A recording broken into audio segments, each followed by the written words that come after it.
adventure in Pipeman on W4CY Radio.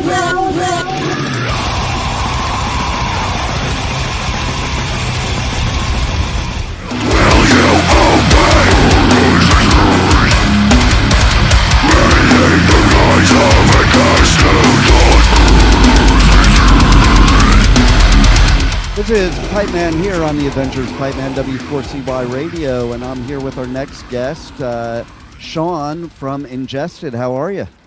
I'm good, man. How are you? Doing good.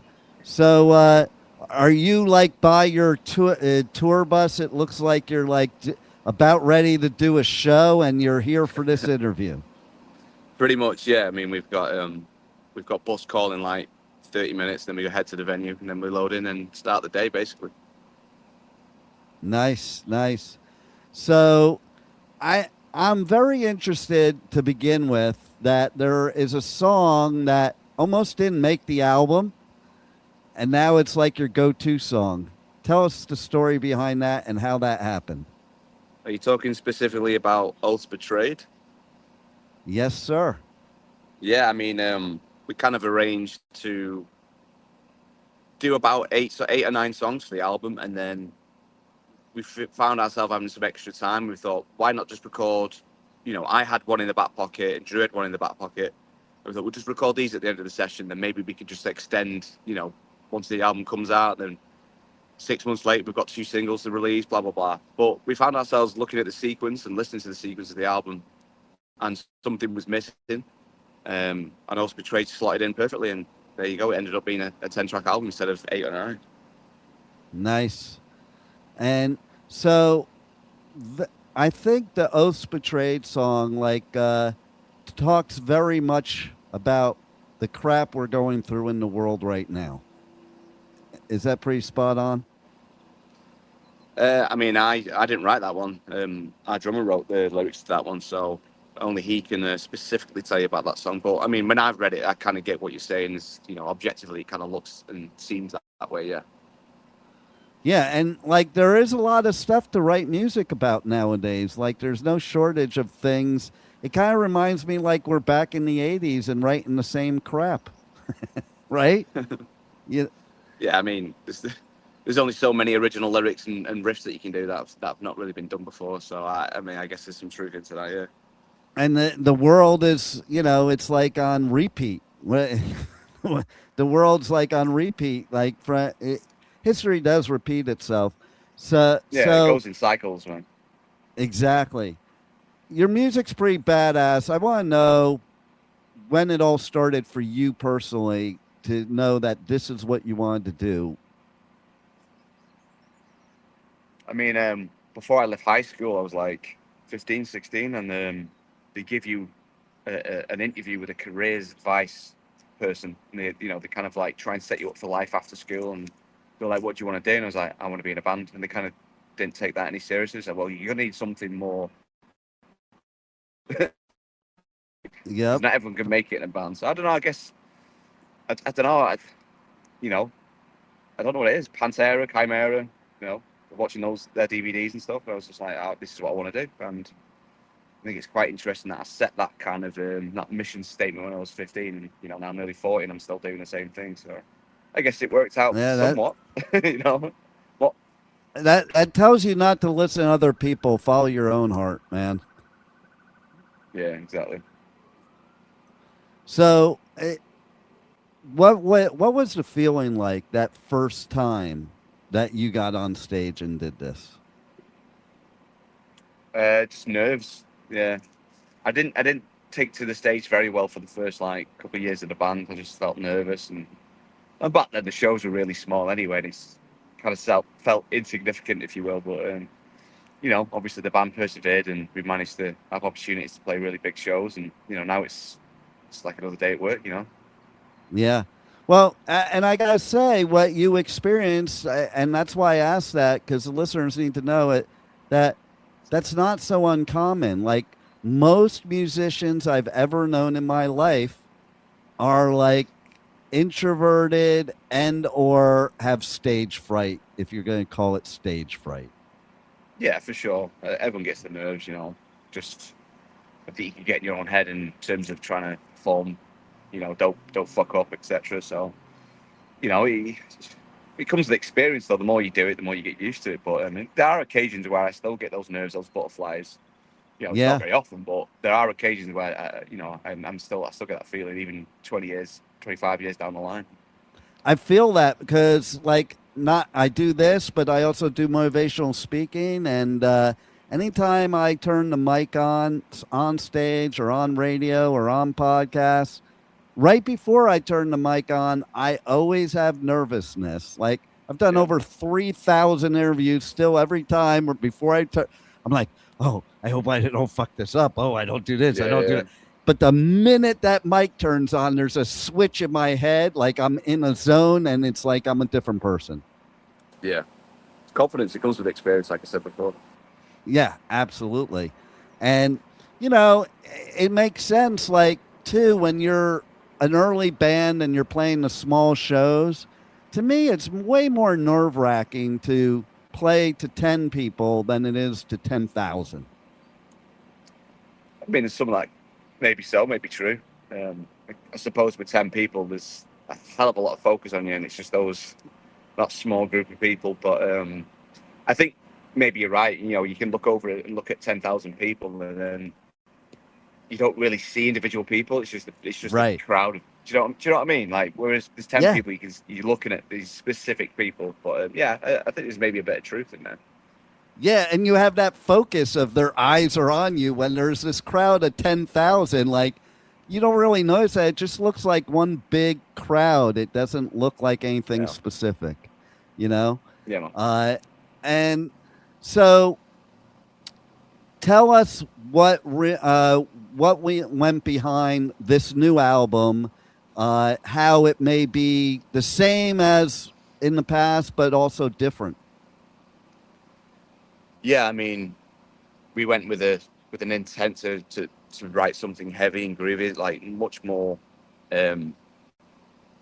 What we did when we first started, it was that youthful kind of reckless attitude to writing heavy music, and I think over the years we've experimented a little bit. We've got complacent, so you kind of like start doing different choices, especially in the last two albums that we did. And I just felt like it was time to a bit of a return to form, if you will. So yeah, the intent was to write something groovy and heavy, and just a collection of songs that would be punishing live in a live situation.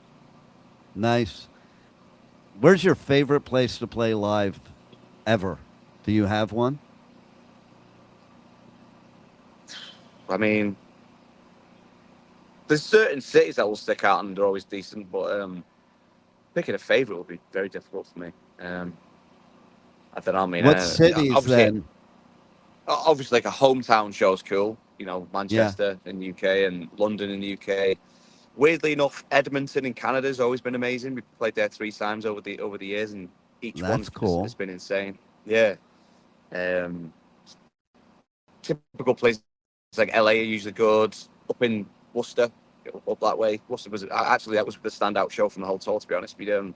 We came through the Palladium about a week and a half ago, and 2 tours met up, so it was split over the 2 stages, and we played the small room. And originally I was a bit disappointed that we didn't get to play the large room, but it worked out in our favour because the fans upstairs in that small room were going nuts, going absolute bananas. So yeah, it was good. Yeah, I find that sometimes too. Like I do coverage at music festivals all over the US, UK, Europe, and I was just doing one recently called Hell's Heroes. And it had like a couple main stages, but that because it was at a club type place that had this upstairs small room, and that was where I was spending a lot of my time because man, those shows were insane. And how does that feel for you as an artist? Like you start playing the bigger gigs when you go back to club shows. Is it kind of like nostalgic or more fun because you haven't done it in a while? I mean, that's kind of normal for us playing a small club show. I mean, big club shows are kind of rare. It depends what sort of tour you're on. I mean, this tour's been fortunate. There's been some big rooms and stuff. But I always remember like 3 years ago, we did Lorna Shore in the US, then Cannibal Corpse in Europe, and then at the end of the year we did Lorna Shore in Europe. So I knew as soon as we got that first Lorna Shore tour, and then we had those two to follow, I was like, this is going to be one of the biggest, things we do in a long time. And it's funny how like you just get used to it. You're playing, 2,000 cap rooms, 3,000 cap rooms, and it almost got normal, which was weird. And then obviously going back to a normal tour where, sort of venues we should fill, it was like, oh, okay, there's like a 80% decrease in crowd here, but yeah, I mean, we're used to that. That's kind of our bread and butter, is those small club shows, and when you get the opportunity to a bigger show, it's always cool. And that's where you get your loyal fans anyway to smaller shows, because they feel like so connected to you, because it is an intimate setting. So I know Brian Slagle from way back, from the beginning of Metal Blade, and I love that here in 2026, he's still keeping metal so relevant. How do you like being on Metal Blade Records as an artist?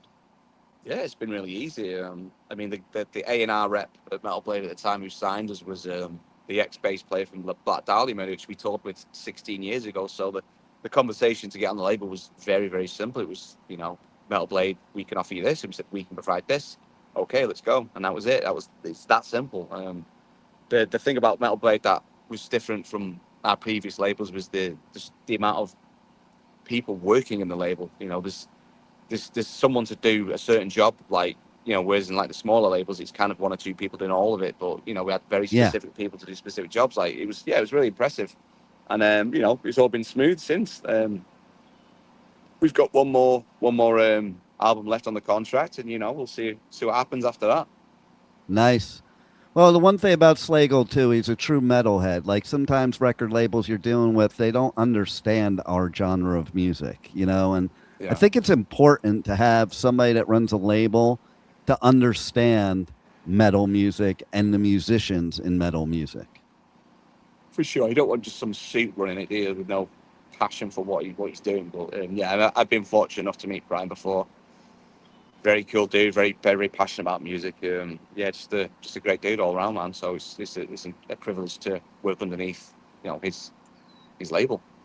Yeah, when I was a teenager in the early 80s, I would go to, he was a record store clerk at this place in the Valley in LA called Oz Records. And that's when he started Metal Blade. And so we would go in there and he'd say, hey, you got to listen to this. Hey, you got to listen to it. And most of the bands I like today are because of Brian Slagle, but also the brilliance of how he promoted his bands on the label, and he's he's not in it for the business. Like a few years ago, I saw him at a thing and I was like, man, that was brilliant what you did years ago. Like, if I think about it now, he goes, I was just a record store clerk. Like he's totally humble about it, but it's totally true. He was just like a record store clerk that had a passion for metal and saw that industry was not being serviced. And now look at where we are today. There you go. They're one of the most prestigious labels around, I think one of the few labels that are still independent, before everyone else sell their soul to a fucking big corporation. At least Metal Blade is still doing it the way they do, and it's some respect.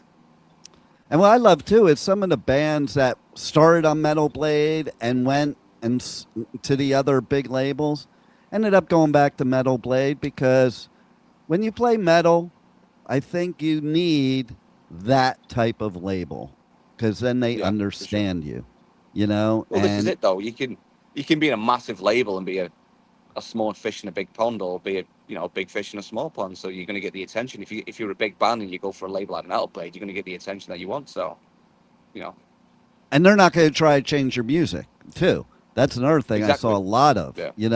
Record labels telling bands how to play music.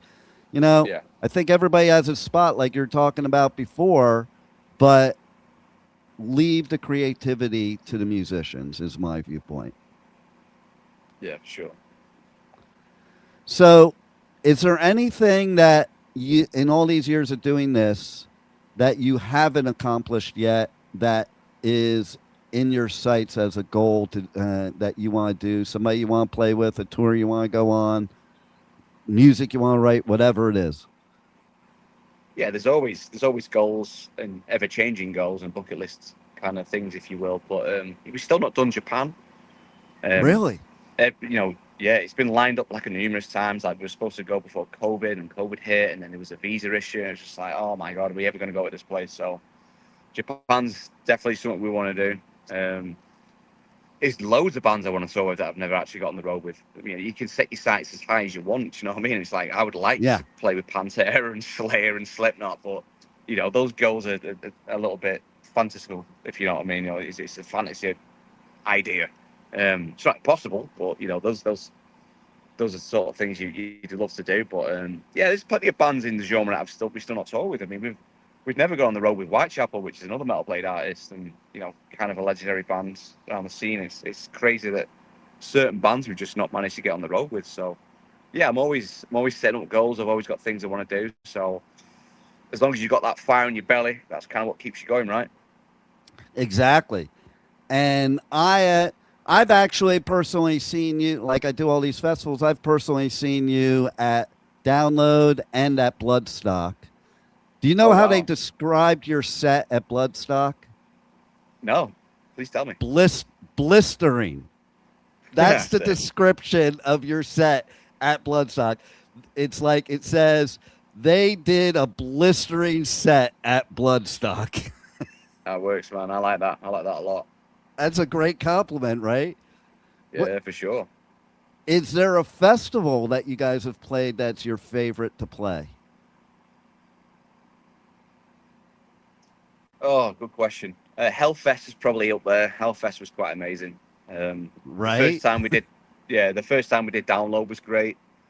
Yeah, there's been a few, but there's also been a few we've not done. We've never done Wacken before, and that's another goal that I would like to do Wacken down the road. Yeah, you definitely have to do that festival for sure. But Yeah. Hellfest, I think that's my favorite in the world, and I do like a whole crap load of them all year. But Hellfest is like another animal, Yeah, it's so good. it and just what I love about it is how it's decorated, how there's like hidden stages, places like you'll be walking back in the merch area, and there's like a stage on the roof somebody's playing. It's kind of cool, and then how they segregate the genres off of the other stages that are not the main stages. Like, I think that is brilliant because when you're into a specific genre, who wants to walk back and forth through a festival that size like every set? So like Yeah. you could be like I remember just sitting there all day last year. Was it last year? I think. And they had the thrash metal stage, and I'm a total thrash metalhead, so I was pretty much there the whole day. When I wasn't doing the interviews, and then before that, I remember I would sit there. The black metal and the death metal stages are right next to each other. I'm like, oh, I don't have to Yeah, move. I in can the just tent. stand right here. So it is kind of cool. And Lemmy, that's a scene in and of itself. That big sculpture of Lenny. It's pretty wild. Lemmy. It's pretty wild. What would you say was your favorite part of Hellfest? You think? I don't know if it's changed because I've not been there for a few years now, but just the catering area, which kind of overlooks the main stages, and you can just get a beer and stand on the terrace and just watch, Judas Priest, Gojira, or Korn, and just like this is incredible. So yeah, I really enjoyed that aspect of it. Obviously enjoyed playing, and the tent was full and stuff, but just the after show and being still on the terraces watching the main stage was quite something special, man. See, that is pretty cool because most festivals, that's not where catering is. So Yeah, exactly. it's like so many artist friends of mine. It's like sometimes they have to make a choice: are they going to eat or go catch a set? Yeah. So that's where that's perfect.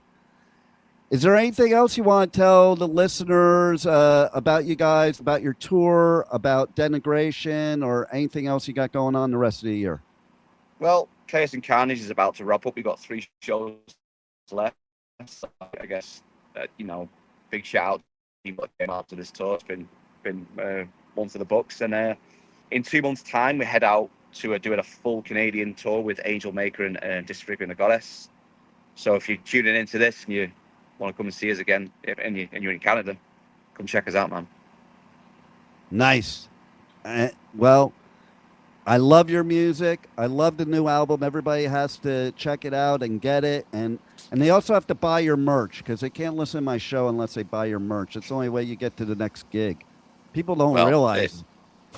Honestly, that is literally the only way we make money is people, the listeners and fans actually picking up merchandise and stuff. So yeah, it means a lot. But I mean, like you said, if anyone's after merchandise, you can head over to ingested.co.uk, and there are all the relevant links to your territory, US, Europe, Australia, etc. So it's the best place to get it. Nice. Well, thanks a lot for making us great music and great therapy, and thanks for being on the Adventures of Pipeman.